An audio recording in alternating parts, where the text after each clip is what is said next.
Topics in phase equilibrium যখনই আসতেছে তার মানে হচ্ছে যে এখানে কয়েকটা ফেজ নিয়ে কথাবার্তা হবে।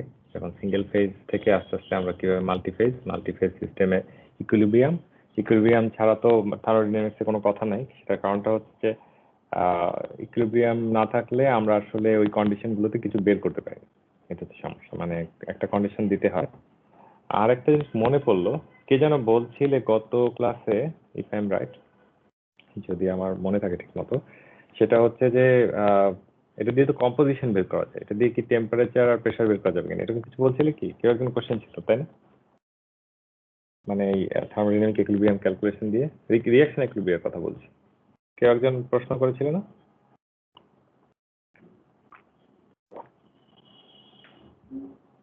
এখন জিনিসটা হচ্ছে এরকম, তোমাকে হয় টেম্পারেচার প্রেশার কনস্ট্যান্ট করে দিতে হবে, তারপরে কম্পোজিশন বের করতে হবে, অথবা প্রেশার আর কম্পোজিশন কনস্ট্যান্ট করে দিতে হবে, টেম্পারেচার বের করতে হবে, অথবা টেম্পারেচার আর কম্পোজিশন কনস্ট্যান্ট করে দিয়ে প্রেশার বের করতে হবে। তুমি সবগুলো একসাথে পাবে না। আর রিয়েলিস্টিক ক্ষেত্রে যেটা দেখা যায় যে এটা করা যায়। এটা করা যায় কিভাবে? তুমি যদি টেম্পারেচার আর প্রেশার কনস্ট্যান্ট করে দেওয়া সম্ভব, একটা প্রসেসে তুমি আইসোথার্মালি করতে পারবে। একটা সার্টেন সময় পরে যখন টেম্পারেচার উঠে যাবে, then you can make it isothermal and isobaric. তো তখন তুমি আসলে ইকুইলিব্রিয়াম ক্যালকুলেশন করলে ডেটা পেয়ে যাবে। তো এটা আসলে পসিবল। যাক, পুরোনো একটা প্রশ্ন অ্যান্সার দিলাম, হয়তো যে প্রশ্ন করেছে সেই প্রশ্নই ভুলে গেছে, সেটা অন্য কথা। এখন টপিকস ইন ফেজ ইকুইলিব্রিয়াম প্রথম যে টপিকটা নিয়ে একটু আমরা আলোচনা করব সেটা হচ্ছে ইকুইলিব্রিয়ামের সাথে সাথে আরেকটা নতুন কথা আমরা ডিসকাস করব, সেটা হচ্ছে স্ট্যাবিলিটি।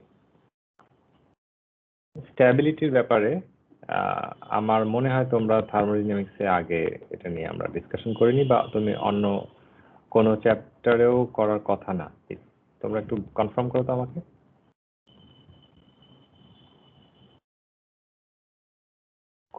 পড়েছো কোথাও?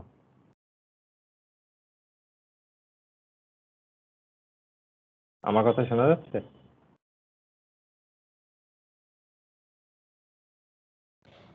জি স্যার। স্যার স্ট্যাবিলিটি বললেন, স্ট্যাবিলিটি নিয়ে আমরা আগে পড়েছি কিনা? হ্যাঁ। না স্যার, যতটুকু মনে পড়তেছে। ওকে, তাহলে তোমরা কনফার্ম করার কারণে একটা জিনিস ভালো হলো, এখন আমি বলতে পারবো যে আসলে কি নিয়ে আমরা শুরু করছি। তোমরা আগে থেকে জানা থাকলে তো আরেক রকম। সেটা হচ্ছে স্ট্যাবিলিটি। যেমন আমরা সবসময় চিন্তা করি একটা জিনিস স্টেবল থাকতে হলে কি লাগে, ব্যালেন্স থাকতে হয়, তাই না? তো এই ক্ষেত্রে আমরা ইকুইলিব্রিয়ামের স্টেবিলিটি নিয়ে চিন্তা করতেছি। ইকুইলিব্রিয়ামটা স্টেবল কিনা, স্টেবিলিটি থেকে মুভ করে গেলে তাহলে ইকুইলিব্রিয়ামে থাকবে না, তখন সে মুভ করে যাবে। আবার একটা ইরিভার্সিবল প্রসেস যেটা ইকুইলিব্রিয়ামে নাই, সেখানেও যদি একটা স্টেবল অবস্থায় থাকে, এটা হতে পারে যে আমরা ওটাকে একটা স্টেবল অবস্থায় স্টেডি স্টেটে কাজ করাচ্ছি, সেটাও মুভ করে যেতে পারে। তো এরকম একটা আনস্টেবল কন্ডিশনে একটা সবচেয়ে সহজ একটা উদাহরণ হচ্ছে, ধরো দুইটা লিকুইডকে মিক্স করেছো, লিকুইড দুটোকে মিক্স করার পরে একটা সিঙ্গেল ফেজ হয়ে গেল, মিক্সিবল লিকুইড। এখন কোনো কারণে যদি এটা আনস্টেবল হয়ে যায়, তাহলে ওই দুটো লিকুইড আলাদা হয়ে দুটো ফেজে চলে যাবে, তাই না? যখন এরকম সিঙ্গেল ফেজ হয় দুটো লিকুইড মিশানোর পরে, এটা আসলে খুব একটা টাফ ফেজ। এটাতে একটু নাড়াচাড়া দিলেই, মানে টেম্পারেচার প্রেশারের দিক থেকে, তাহলে দেখা যাবে যে ওটা আসলে চট করে আলাদা হয়ে গেছে, এটা হতে পারে। তো সেইটা যদি হয়, তাহলে সেই যে সিচুয়েশনটা, এইটাকে আমরা কিভাবে বলবো? এটা কি টেম্পারেচার প্রেশারের সাথে আসলে সম্পর্ক আছে, নাকি আমি যেটা বললাম এটা কি ঠিক, নাকি এটা অন্য কোনো ভ্যারিয়েবলের সাথে সম্পর্কিত, যে একটুখানি যে চেঞ্জ হবে, এই চেঞ্জটা হলে তারপরে এটা কখন আনস্টেবল হয়ে যাবে, কখন এটা টু ফেজ হয়ে যাবে। তো সেইটা একটা জাস্ট এক্সাম্পল দিলাম। এরকম অন্যান্য প্রসেসের ক্ষেত্রেও বলা যায় যে স্ট্যাবিলিটিটা কিভাবে ডিফাইন করা যায়। তো আমরা যেহেতু ফেজ ইকুইলিব্রিয়ামের কথা বলছি, তো আমরা আসলে বেশি কথা বলবো যে মিক্সিবল লিকুইড, তারপরে ভ্যাপর লিকুইড, এইসব জিনিসপত্র নিয়ে। তো সহজ হচ্ছে আমাদের জন্য লিকুইড নিয়ে ডিল করা, লিকুইড নিয়ে প্রথমে। তো ওইটাতেই আমরা থাকবো। তো আগে আমাদের কিছু বেসিক দরকার, শুরু করতে হয় থার্মোডাইনামিক্সের সেকেন্ড ল দিয়ে। থার্মোডাইনামিক্সের সেকেন্ড ল অনুসারে তো আমরা যেটা বলি আর কি, যে এন্ট্রপি সবসময় ইনক্রিজিং, তাই তো? যদি দুইটা জায়গা থাকে, একটা হচ্ছে সারাউন্ডিং, একটা হচ্ছে আমার সিস্টেম আর সারাউন্ডিং এর ভিতরে যদি টোটাল কিছু হিট ট্রান্সফার বা অন্য কোনো কিছু হয়ও, বা কোনো কাজ হয়, এক্সচেঞ্জ যদি হয়, ধরো সারাউন্ডিং এর সাথে আমার সিস্টেম তো একটা এনক্লোজ সিস্টেম, এটার সাথে সারাউন্ডিং এর যদি কোনো এক্সচেঞ্জ হয়, তাহলে টোটাল এন্ট্রপিটা কাউন্ট করতে হবে। টোটাল এন্ট্রপিটা নিয়ে যদি আমি ডিল করি, তাহলে দেখা যাচ্ছে যে এটা সবসময় পজিটিভ থাকতেছে, কারণ এন্ট্রপি বেড়ে যাচ্ছে। তাহলে এই ধরনের একটা ইকুয়েশন, একদম মানে basic thermodynamics point of view থেকে একটা ইকুয়েশন নিয়ে আমরা শুরু করি, তারপর দেখি যে স্টেবিলিটি কোন পর্যন্ত আমরা যেতে পারি। তো ফার্স্ট অফ অল, যেহেতু সারাউন্ডিং এর সাথে সিস্টেমের একটা হিট ট্রান্সফার একটা রিলেশন হচ্ছে, আমরা এটা ধরে নিতে পারি যে হিট ট্রান্সফার হচ্ছে, সবচেয়ে সহজ কথা। তখন হিট ট্রান্সফার হলে পরে তাহলে যতটুকু হিট ওখান থেকে আসতেছে, এটা ততটুকু হিটই সারাউন্ডিং থেকে যাচ্ছে। তো এভাবে করে যদি ধরি, তাহলে সারাউন্ডিং এর সাথে সিস্টেমের সম্পর্কটা আমরা চিন্তা করতে পারি এন্ট্রপির বেসিসে, ডি কিউ বাই টি। আর এটা নেগেটিভ হলো কেন? নেগেটিভটা হচ্ছে সিস্টেমের জন্য, তাই তো? সো এইবার এটার ভিতরে ওটা বসাবো, তো বসিয়ে তারপর সেটা থেকে যেটা ডিফাইন করব, সেটা হচ্ছে যে ডি কিউটা ট্রান্সফার হলো। এটা এত সিম্পল ক্যালকুলেশন, তোমরা বুঝতেই স্যার আপনি পারছো। কি আমাদের কোনো স্লাইড শেয়ার করতেছেন? হ্যাঁ, স্লাইড শেয়ার হচ্ছে না? না স্যার, দেখা যাচ্ছে না। Sorry about that. We'll go through this again. এখন কি দেখতে পাচ্ছ? জি স্যার, এখন আসছে। ওকে, something wrong. অলরাইট, প্রথমে যেটা দেখাচ্ছিলাম সেটা হচ্ছে এটার কথাই বলছিলাম যে সারাউন্ডিং আর সিস্টেমের ভিতরে একটা হিট এক্সচেঞ্জ হচ্ছে, মনে করো। তো সেটার জন্য যে এন্ট্রপি চেঞ্জটা হবে, টোটাল এন্ট্রপি চেঞ্জটা আমরা বলবো যে এটা বেড়ে গেল। কারণ হচ্ছে যে এটি থার্মোডাইনামিক্সের সেকেন্ড ল বলে যে এরকম একটা সিস্টেমে যদি কোনো কিছু কাজ হয় বা হিট ট্রান্সফার হয় বা কোনো কিছু একটা হতে থাকে, তখন সেখানে আমরা বলি যে একটা ডিসঅর্ডার হবে এবং ওভারঅল এন্ট্রপি বেড়ে যাবে। তাহলে এটা পজিটিভ। এখন এটার ভিতরে আমি এই এন্ট্রপির ডেফিনিশনটা বসাই দেব, সেটা হচ্ছে ডি কিউ বাই টি। তো ডি কিউ বাই টি যদি বসিয়ে দিই,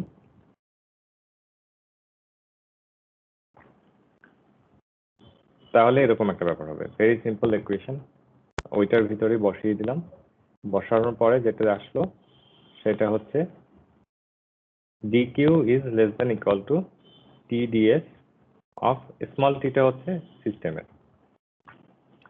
তাহলে এই হচ্ছে, এই পর্যন্ত আমরা আসলাম আর কি। আমরা তো স্টেবিলিটির খোঁজে আছি, তো এটা আপাতত এই জায়গায় স্টপ করে এখন আমাদের একটু চিন্তা করতে হবে যে এখন আমরা ওই অন্য যে একদম প্রথম দিকের ইকুয়েশন আছে না, ইউ যেন কি ধরনের এনার্জি বলো তো? ইউ একটা প্রসেসের capital U, sir internal energy. Internal energy. আরেকটা হচ্ছে কি, আরেকটা ডেফিনেশন আছে না, ভলিউমের সাথে প্রেসার চেঞ্জ করে আমরা সেটা কি ওয়ার্কটা পাই, তাই তো? জি স্যার। ওকে, তাহলে আমরা সেইটাকেই দিয়ে ডিফাইন করবো এবার। একদম দেখো, একদম বেসিক ইকুয়েশন দিয়ে নিয়ে আসতেছি, ওখান থেকে আস্তে আস্তে আস্তে করে আমরা স্টেবিলিটির দিকে যাব। তো এখন ইন্টারনাল এনার্জি চেঞ্জটাকে ধরা হয় যে কিউ এর চেঞ্জ আর হচ্ছে ওয়ার্ক যেটা পারফর্ম করা হলো। তাহলে প্রেসারের সাথে ভলিউমের যে চেঞ্জ, প্রেসার কনস্ট্যান্ট রেখে আর ডিকিউ এটা যদি নেই, তাহলে আমি পেয়ে যাচ্ছি এই ইকুয়েশনটা DQ equals to DUT plus work, এটা।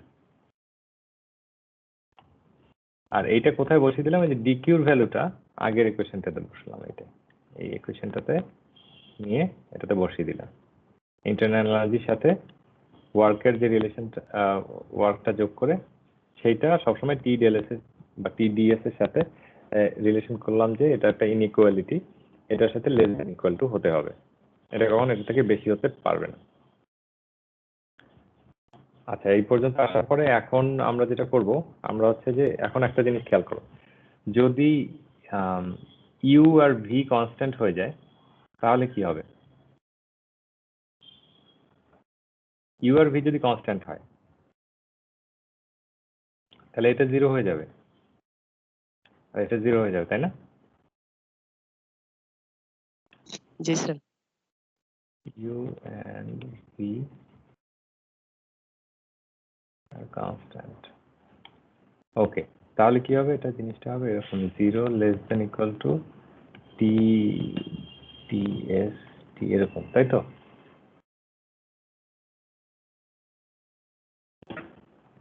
কিন্তু এটা বলতে হবে আর কি, এটা এইভাবে বললে হবে না।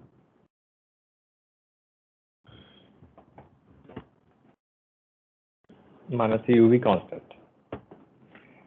এখন ইউ আর ভি কনস্ট্যান্ট এরকম একটা সিস্টেম বলতে পারো? এরকম কিছু হতে পারে, ইন্টারনাল এনার্জি কনস্ট্যান্ট আর একটা হচ্ছে volume constant.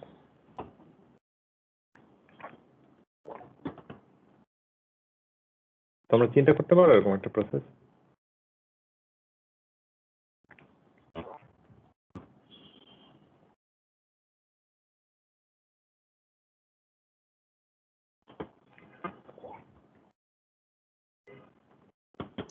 Sir isothermal process আর হচ্ছে কি ওপেন সিস্টেম ওরকম কোনো কিছু?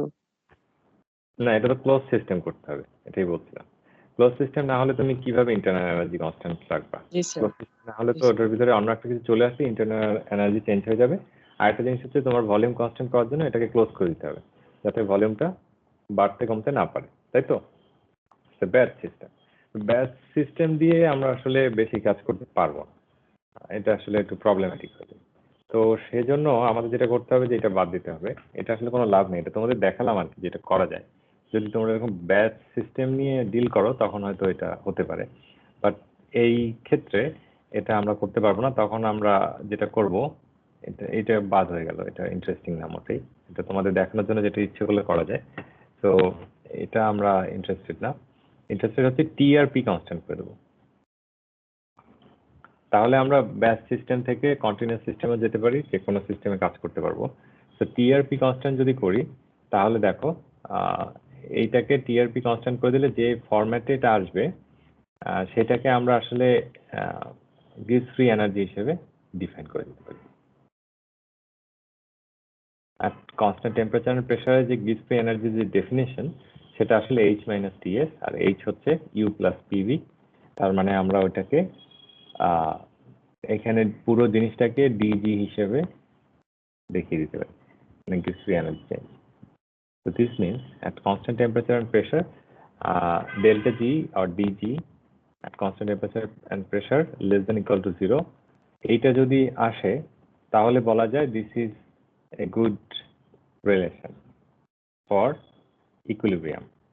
So far so good. Equilibrium এবং অথবা যে কোনো প্রসেসের ক্ষেত্রে এটা অ্যাপ্লিকেবল। ইকুইলিব্রিয়াম হলে তো সমান সমান হয়ে যেত, তো সমান সমান না, বোথ প্রসেসেস এটা অ্যাপ্লাই করা যাচ্ছে। তো এটাকে কি আমরা বলা যেতে পারে মোটামুটি স্ট্যাবিলিটির একটা ইকুয়েশন? ইকুইলিব্রিয়াম তো অবশ্যই স্টেবল হতে হবে। ইকুইলিব্রিয়াম থেকে যদি আমরা বেরোয় আসি তাহলে আর স্ট্যাবিলিটি থাকলো না, তাই তো? তো যখন এটা ইকুইলিব্রিয়ামে যাবে তখন সেটাকে আমরা স্টেবল কিনা সেটা ডিফাইন করতে হবে আমাদের। যখনই সে স্টেবিলিটি থেকে বের হয়ে আসবে তখন সে ইকুইলিব্রিয়াম থেকে বের হয়ে যাবে। তো এরকম একটা কিছু ডিফাইন আমাদের করতে হবে। এখনো আমরা আসলে চিন্তার ভিতরে আছি, তাই না? এখনো পর্যন্ত আমরা এখনো প্রপারলি সেই জায়গায় আসিনি। এটা জাস্ট শুধু একটা DG less than equal to 0 is not good enough, I think. So আমাদের যেটা করতে হবে, আমাদের এটাকে ফার্দার একটু ভেঙে চুরে ঠিক করতে হবে, কারণ এগুলো যা আমরা করতেছি এটা মনে হচ্ছে যেন সিঙ্গেল ফেজের জন্য করতেছি। কারণ যেহেতু ফেজ ইকুইলিব্রিয়ামের কথাবার্তা, তো এর ভিতরে আমাদেরকে একটু মাল্টিফেজ মাল্টিপল কম্পোনেন্ট সেটা নিয়ে চিন্তা করতে হবে। তো প্রথমে সবচেয়ে যেটা বললাম সহজ জিনিস নিয়ে কথাবার্তা বলতে হবে, সেটা হচ্ছে দুইটা লিকুইড ফেজ দুটো মিশে যায় একটা সার্টেন কন্ডিশনে, কিন্তু আবার দুইটা আলাদা হয়ে যায় যদি ইকুইলিব্রিয়াম থেকে বের হয়ে আসে।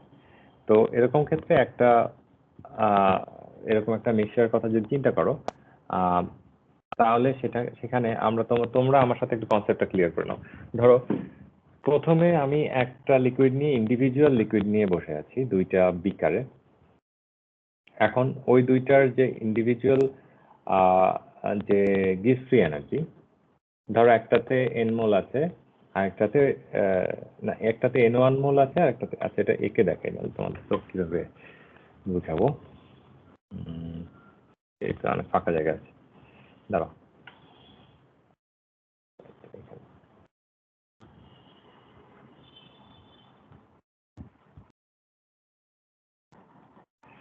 আচ্ছা এটা হচ্ছে লিকুইড 1 এটা হচ্ছে লিকুইড 2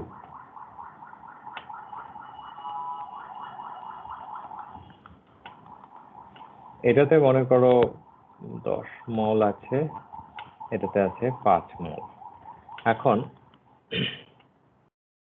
এইটার যে গ্যাস ফ্রি এনার্জি সেটা হচ্ছে G1 G2 constant temperature and pressure ওগুলো তো থাকলো ঠিক আছে তাহলে এখন দেখো এইটার ক্ষেত্রে টোটাল গ্যাস ফ্রি এনার্জি যখন মিক্স করে নিই টোটাল গ্যাস ফ্রি এনার্জি হচ্ছে কত G সমান সমান কত বলতে পারি 5G2 এরকম না আচ্ছা এইবার আমি এই পুরো জিনিসটা যোগ করে দিয়েছি মনে করো একটা বড় পাত্র নিয়ে এইবার এখানে আমি 15 মোল মিক্সড 15 মোল G1 আর G2 মানে G1 আর G2 বলতেছি লিকুইড 1 আর লিকুইড 2 যোগ করা লিকুইড 1 মিক্সচার করে ফেললাম লিকুইড 2 মিক্সচার করে ফেললাম এইবার এটা যে গ্যাস ফ্রি এনার্জিটা এটাকে আমি বললাম হচ্ছে জিটি একটা নাম দিলাম ঠিক আছে এখন এই জিটি তো হবে তাহলে 15 জিটি তাই না এরকম একটা 15 জিটি হলো আর এটা হচ্ছে আমার এদিক থেকে 10G1 এই জিনিসটা 10G1 প্লাস 5G2 এই জিনিসটা এখন কোনটা বড় সেটা বলো আমার এই দুটো নাম্বারের ভিতরে কোনটা বড়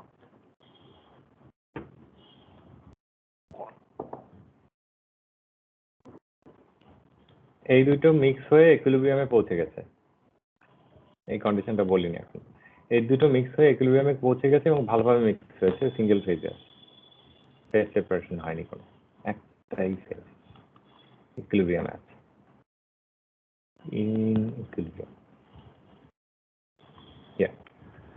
তাহলে এখন বলো কোনটাকে বড় বলবো এইটা এরকম হবে নাকি যে ধরো এটা কি এরকম হবে নাকি এরকম হবে কোনটা হবে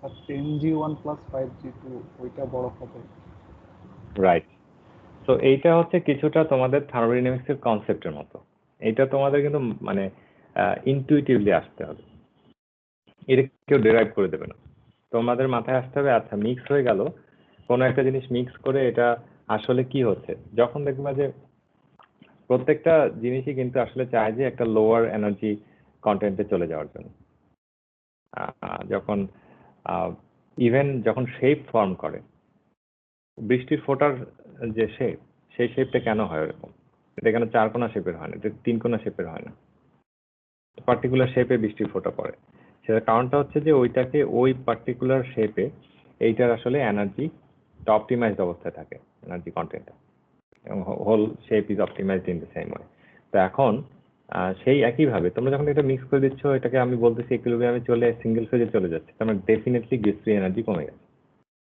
তো কারণ এটা লোয়ার এনার্জি স্টেটে চলে গেছে এটা কিন্তু রিঅ্যাকশনের বেলাও তাই হয় তাই না আমরা যদি জোর করে কোনো রিঅ্যাকশন না ঘটাই যেগুলো একদম হাই টেম্পারেচার নিয়ে জোর করে ঘটাচ্ছি সেগুলো ছাড়া বাকিগুলো কিন্তু ন্যাচারালি যেগুলো ঘটে সেগুলো লোয়ার এনার্জি স্টেটে যেতে চায় তো সেইটা আসলে গ্যাস ফ্রি এনার্জির সাথেও কানেক্টেড তাহলে আমরা এটা মোটামুটি কনসেপচুয়ালি বুঝে গেলাম এখন আমরা দুইটা মিক্স করব মিক্স করার পরে সেটার গ্যাস ফ্রি এনার্জি কমে যাবে সেইটাই অ্যাপ্লাই করা হয়েছে এখানে দেখো এক্স্যাক্টলি ওইটাই শুধু এই পাশের এনটা দিয়ে এই পাশের এনআইটাকে ভাগ করলে যেটা হয় ওই 15 দিয়ে 10 আর 5 কে ভাগ করলে তো ইয়ে হয়ে যাবে না মোল ফ্র্যাকশন তো মোল ফ্র্যাকশন নিয়ে নিলাম তাহলে সুবিধা হয়ে গেল এই যে এই এনটা দিয়ে এনআইটাকে ভাগ করা হয়েছে আমি দেখাচ্ছি এই এনটা দিয়ে এই এনআইটাকে ভাগ করা হয়েছে so you get mole fraction from that mole fraction so এইবার আমি একটা কিছু পেলাম যে ঠিক আছে জি মাইনাস xi gi, তারপর দেখো কোথায় আসলাম শেষ পর্যন্ত। তো এটা আসলে ইনটুইটিভ, এটার জন্য ডেরিভেশনের জন্য বেশি করতে হলো না, চিন্তা করতে হলো না। তো ডেল জি যে লেস দেন 0 হবে সেটা আমরা বুঝতে পারলাম। তার মানে হচ্ছে যে তুমি ইকুইলিব্রিয়ামে যত ডেটা পাবা, গিস free energy has to be minimised in equilibrium, আর ইকুইলিব্রিয়ামে যত ডেটা পাবা সব কি হবে তাহলে নেগেটিভ হবে, তাই তো? ডেল জির জন্য ডেটা কিন্তু তাহলে নেগেটিভ হবে যখন দুইটা মিক্স হয়ে যাচ্ছে। এরকম একটা ফেজ ইকুইলিব্রিয়াম নিয়ে আমরা ডিল করতেছি, দেখো ডেল জির ভ্যালু সবসময় নেগেটিভ। তো নেগেটিভ কিরকম হবে সেটা আমরা একটু দেখি। এই যে দেখো সব ভ্যালু নেগেটিভ।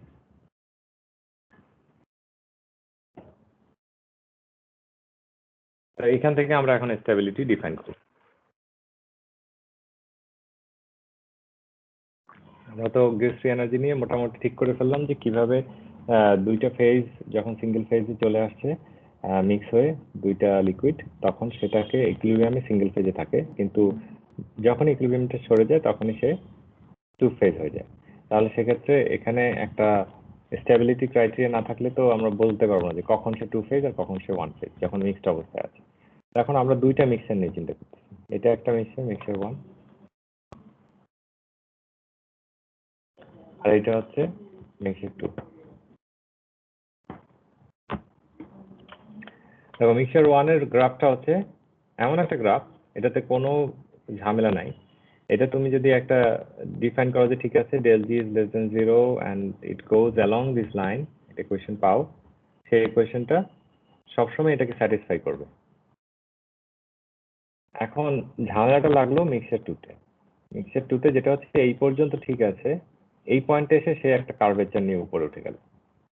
মানে হচ্ছে কি এখন যদি তুমি এই বরাবর এইভাবে করে টেনে যাও, এইভাবে করে ঠিক এই প্রোফাইল বরাবর যাও, তুমি কিন্তু এখানে টু ফেজ পাবা।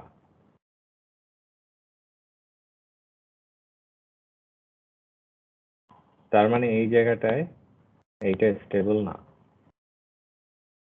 তাহলে আমরা এটা ডিফাইন করব কি করে? ডিফাইন করার একটা ওয়ে থাকতে হবে, তাই না? আচ্ছা তোমরা ম্যাথমেটিক্সে পড়েছো না যে ফাংশন কন্টিনিউয়াস হতে হয় কিভাবে? ফাংশন কন্টিনিউয়াস কিভাবে করা যায়? একটা ফাংশন যদি কন্টিনিউয়াস হয়, আমরা যদি এখানে বলে দিতে পারি এটা যদি কন্টিনিউয়াস হয় বললেই তাহলে এটা স্টেবল হবে, আদারওয়াইজ হবে না। এভাবে করে যদি বলে দিতে পারি তাহলে আমরা মোটামুটি একটা স্টেবিলিটি ক্রাইটেরিয়া কিন্তু পেয়ে যাব। কারণ এটা এমন একটা কার্ভ যেটা আসলে কন্টিনিউয়াস হতে হবে, এবং এখানে সে কন্টিনিউটি রাখতেছে না, তাই না? এখানে সে ব্রেক করতেছে, তাহলে আমাকে ডিফাইন করে দিতে হবে যে এই জায়গায় সে ব্রেক করছে, আর এই জায়গায় যে এই পর্যন্ত সে ব্রেক করবে না। এই সব জায়গায় স্যাটিসফাই করবে এই স্টেবিলিটি ক্রাইটেরিয়াটা। একদম ম্যাথমেটিক্যাল ব্যাপার। কন্টিনিউয়াস ফাংশন হলে কি করতে হয়? কন্টিনিউয়াস ফাংশন ডিফাইন করতে হলে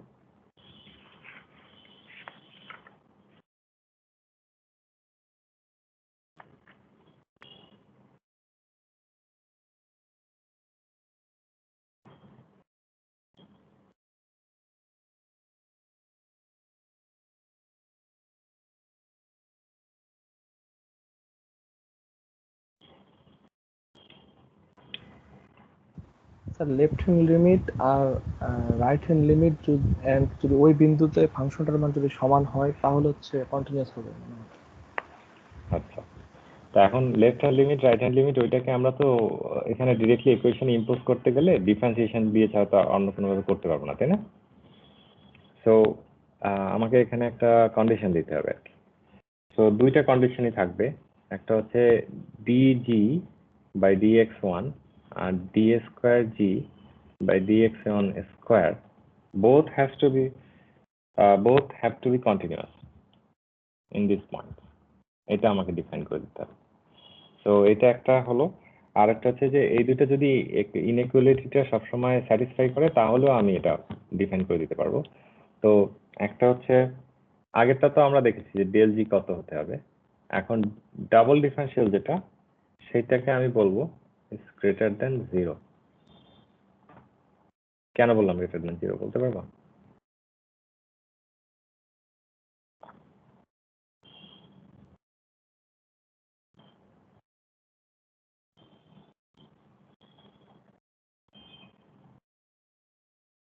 এটা আমি ভুল লিখেছি, আর একটু ঠিক করতে হবে। দাঁড়াও, ডি ডেল জি হবে এটা। কাটা যাচ্ছে না, দাঁড়াও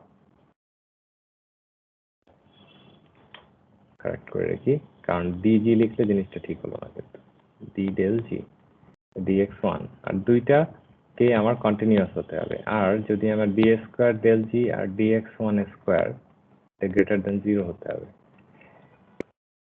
এই যে এখান থেকে সে যে একটা জাম্প করছে, দেখছো? জাম্প করে সে আবার এখান থেকে আবার ড্রপ করছে। এই ড্রপের যে চেঞ্জটা, এখানে যে চেঞ্জ হলো, এখানে যে চেঞ্জ হলো, এই চেঞ্জগুলোকে ট্র্যাক করতে পারে, ও ট্র্যাক করতে পারে, তাই না? ডাবল ডিফারেন্সিয়াল করলে আমি ট্র্যাক করতে পারবো না?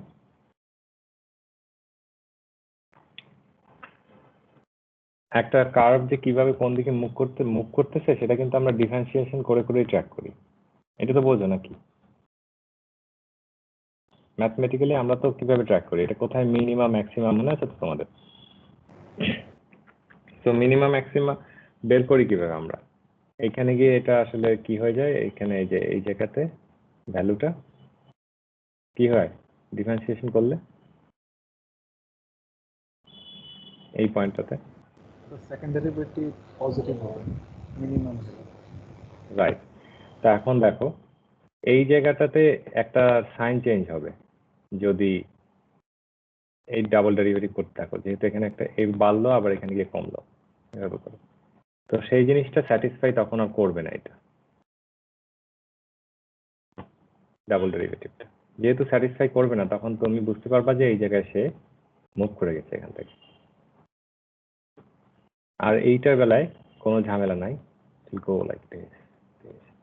এটাকে ডাবল ডেরিভেটিভ করলে সবগুলো জায়গায় সেরকম পজিটিভ একটা ইয়ে দেবে। তো এই ডাবল ডেরিভেটিভটা যদি স্যাটিসফাই করে এই কন্ডিশনটা, তাহলে আমার এই ধরনের একটা কার্ভেচার থাকলে আমি বলে দিতে পারবো যে এই জায়গায় সে স্যাটিসফাই করতেছে না, এই সব জায়গায় সে স্যাটিসফাই করতেছে না। একটা ইকুয়েশন যদি আমি পাই ডেল জি আর এক্স এর ভিতরে, সেটা দেখা যাবে যে এই জায়গায় যে স্যাটিসফাই সে করবে না, সেটা তুমি তখন বুঝতে পারবে। তো এই কন্ডিশনটা সব সময় এটা থাকে যে পি আর পি কনস্ট্যান্ট, আলাদা তো করতে পারবো না। তখন এই কন্ডিশনটা নিয়ে কাজ করবো। এই কন্ডিশনটাই হচ্ছে আমার স্টেবিলিটির ক্রাইটেরিয়া। এটাকে ভেঙে চুরে একটা সহজ কিছুটা একটা নিয়ে আসতে হবে আর কি, মানে ডেল জিতে রাখবো না, এটা হচ্ছে আইডিয়াটা। তো ডেল জিতে না রেখে আমরা যদি অন্য কিছুতে নিয়ে আসতে চাই, সেটার জন্যই কাজ করতে হবে লিকুইড বাইনারি মিক্সচারের জন্য যেসব ইকুয়েশন আছে সেগুলো আমরা এখানে একটু অ্যাপ্লাই করব, যাতে ওর যে ক্রাইটেরিয়াগুলো যেগুলো পাওয়া যায় সেইগুলো দিয়ে যেন ডিফাইন করতে পারি। তো যেহেতু টেম্পারেচার আর প্রেশার কনস্ট্যান্ট, সেখানে যেটা থার্মোডাইনামিক্সে আমরা যেটা করি, হঠাৎ জিনিসপত্র নিয়ে আসি, এখানেও নিয়ে আসলাম আরটি নিয়ে আসার ফলে যেটা হবে যে এটাকে ডিফাইন করতে আমার একটু সুবিধা হবে। ডেল জি বাই আরটির অনেকগুলো রিলেশন পাওয়া যায়, সেগুলো দিয়ে কাজ করাটা অনেক ইজিয়ার হয়ে যায়। তো তাহলে D square del G by RT divided by del DX one square is greater than 0। আপাতত এই পর্যন্ত। তারপরে আমরা কি করব, আমরা এক্সেস প্রপার্টি বলে একটা জিনিস আছে, যেটা ডেফিনেশন তোমরা চ্যাপ্টার 11 পড়েছো না? 11ই তো এটা, তাই না? কত নম্বর চ্যাপ্টার এটা? 10 না 11?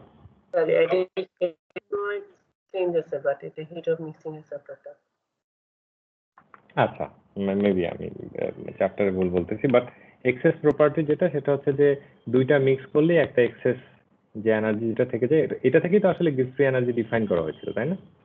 যে এক্সেস প্রপার্টি থেকে। তো এক্সেস প্রপার্টির যে ইকুয়েশনটা আমরা ওখান থেকে পিক করে আমরা এখানে অ্যাপ্লাই করবো আর কি এটার ভিতরে। তো এক্সেস প্রপার্টি যেটা ছিল G XS equal to del G minus R T X one ln X I আর কি, X I ln X I. তো দুইটা যেহেতু আমাদের কম্পোনেন্ট, খুব সহজ জিনিস, সেটা হচ্ছে আমরা সামেশনটা করতে পারি X one ln X one আর হচ্ছে x2 ln x2 আর rt দিয়ে দুটোকে ভাগ করে দুই পাশে সরিয়ে দিলাম আর কি, del g by rt R g by rt এখানে আছে। তো del g by rt এর ভ্যালু আমরা এখানে রিপ্লেস করব, এই জায়গায় রিপ্লেস করে দেবো এক্সেস প্রপার্টি দিয়ে, আর হচ্ছে আমার মোল ফ্র্যাকশন আর এগুলো দিয়ে রিপ্লেস করব। এটা বসিয়ে দিলাম। আচ্ছা, ওখানে না বসিয়ে আমরা আগে করে নিচ্ছি, নো বিগ ডিল। মানে এখানে এটা বসায় দেওয়া যেত, কিন্তু বসানোর আগে যদি যেহেতু দুইটা ডেরিভেটিভ, সেহেতু এখানে একটা স্কয়ার হবে। যেহেতু দুইটা ডেরিভেটিভ, আগে একটা একটা করে নেওয়াই ভালো। তো এইটা কি তোমরা বুঝতে পারছো? আমি যদি dx1 দিয়ে করি এটাকে, তাহলে x1 ln x1 এটা dx1 কি হবে এটা?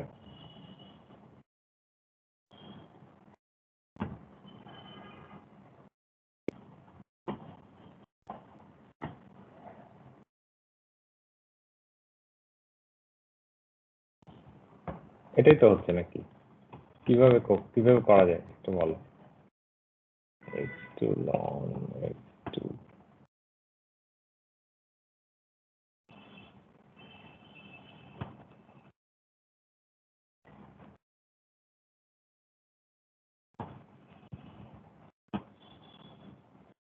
আচ্ছা, এখানে ট্রিকটা হচ্ছে যে x2 সমান সমান কি সেটা বলো। x2 সমান সমান কি? 1 minus x1, টোটাল তো 1 নাকি? দুইটা বাইনারি মিক্সচার, দুইটা কম্পোনেন্ট। তাহলে 1 minus x1 এখানে বসায় দিতে পারি। 1 minus x1 বসিয়ে দিলে কি হবে?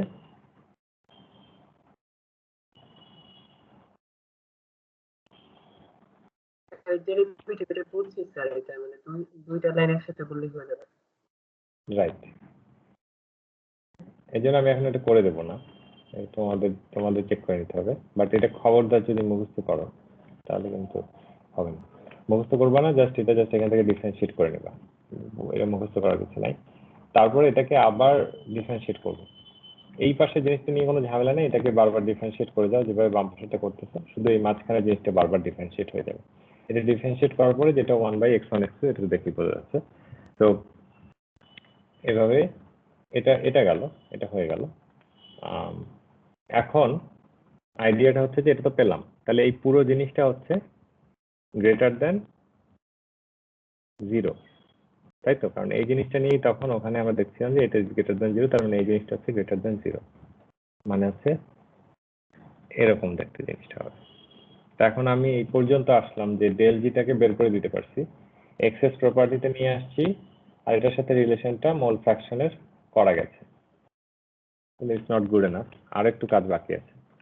এই জিটাকে রিপ্লেস করে ফেলতে হবে, তাহলে আমরা একটা সিঙ্গেল প্যারামিটার যেটাকে এস্টিমেশন করা সম্ভব হতে পারে সেরকম একটা কিছুতে আমরা চলে যাব। তো জি বাই আরটির আরেকটা ইকুয়েশন আছে, এটাকে তোমাদের কি গিভস ডুহেম ইকুয়েশনটা তো তোমরা এর সাথে পরিচিত। তো গিভস ডুহেম ইকুয়েশনটা আমরা এখানে অ্যাপ্লাই করে আমরা এক্সেস প্রপার্টির সাথে, এইটা কি বলতো দেখি, তো করতে করতে এখন ইয়ে হয়ে গেছে আর কি। গামা কি জানি, এটা কি? Activity coefficient. Activity coefficient. তা আমাদের আসলে আলটিমেট গোল হচ্ছে অ্যাক্টিভিটি কোএফিসিয়েন্টে যাওয়া। অ্যাক্টিভিটি কোএফিসিয়েন্টের সাথে একটা রিলেশন বের করতে পারলে তাহলে আমরা বলতে পারি লিকুইডের জন্য এটা একটা ভালো রিলেশন হলো আর কি। সো জি বাই আরটির যে ফুল ইকুয়েশনটা, এটাকে যখন ডিফারেন্সিয়েট করা হয় তখন তো এটা এরকম ভাবে আসলো, সাথে এক্সট্রা আরেকটা জিনিস আছে এই যে, কারণ দুইবার ডিফারেন্সিয়েট করতে মানে একবার তো এটাকে ডিফারেন্সিয়েট করতে হবে, আরেকবার এটাকে করতে হবে, একবার এটাকে করতে হবে, একবার এটাকে করতে হবে, তাই তো? তো এই পার্টটা তো 0 হয়ে যায়, সেটাও গিভস ডুহেম ইকুয়েশনের ডেরিভেশন থেকে আসে। এইবারটা 0 হয়ে গেলে আমাদের জন্য এটা ইজি একটা ইকুয়েশন চলে আসলো, সেটা হচ্ছে এটা চলে আসলো। এইটা যদি চলে আসে তাহলে এটাকে আবার ডিফারেন্সিয়েট করতে হবে, এবার ডাবল ডিফারেন্সিয়েট করে আমরা এই পর্যন্ত আসলাম। এখন ফাইনালি আমাদের গোলে আমরা পৌঁছাতে পেরেছি, সেটা হচ্ছে এইটাকে এবার রিপ্লেস করব হচ্ছে এই জিনিসটাকে দিয়ে। এই জিনিসটার জায়গায় বসিয়ে দিচ্ছি এইটা। বসানোর পরে দুই পাশ থেকে মোল ফ্র্যাকশনে শুধু x2 কাটা যাবে, তাহলে আমি ফাইনালি এই দিলাম 1 দেইনি। আচ্ছা, তো এইটাই হচ্ছে আমার প্রথম ক্রাইটেরিয়া স্ট্যাবিলিটি। এবং কনস্ট্যান্ট টেম্পারেচার প্রেসারে এটার সাথেই আরো দুটো ক্রাইটেরিয়া অ্যাপ্লাই করা হয়। সেটা হচ্ছে অ্যাক্টিভিটি কোএফিসিয়েন্টের সাথে ফুগাসিটির, আর একটা হচ্ছে কেমিক্যাল পটেনশিয়াল। তো এই হচ্ছে লিকুইড লিকুইড ইকুইলিব্রিয়ামের ক্ষেত্রে স্ট্যাবিলিটির ক্রাইটেরিয়া।